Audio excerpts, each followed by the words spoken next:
అయ్యయ్యో! కొందరు బుడ్డ పోరలను జూస్తే ఈళ్ళు ఏడికంచి వచ్చిర్రా బయ్ గింత తెలివుందనిపిస్తది. ఇగో ఇంకిందరిని చూసుకుంటనే ఉండబుద్ధి గదా! కానీ కొందరు మాటలింటే పిట్ట కొంచెం కూత ఘనం అనక తప్పదుల్లా. ఏది ఏమైనా గీ బస్సుల లొల్లి తాపకోట వస్తూనే ఉంది. కానీ ఒక బుడ్డ పిల్లగాడు రేవంత్ రెడ్డి సార్‌ను ఏమని అడిగిండో చూడుండ్రి ఇదొకసారి.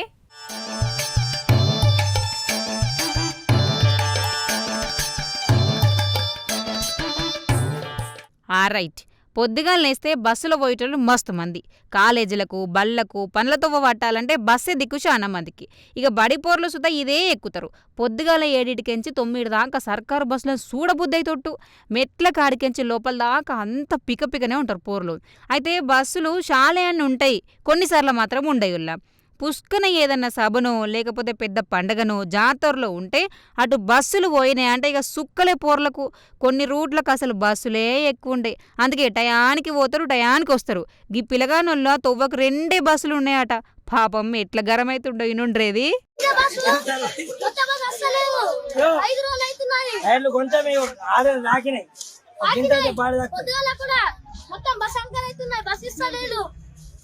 టైం కూడా లేట్ అవుతున్నాయి.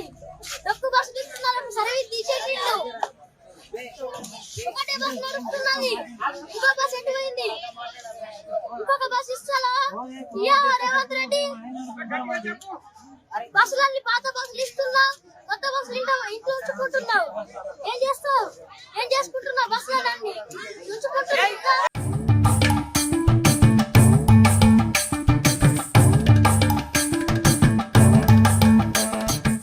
అయ్యో ఎంత కట్టమో చెప్పిలగా. చూసిర్రా పిట్ట కొంచెం కూతగనమంటే గిదేనేమోనోళ్ళు.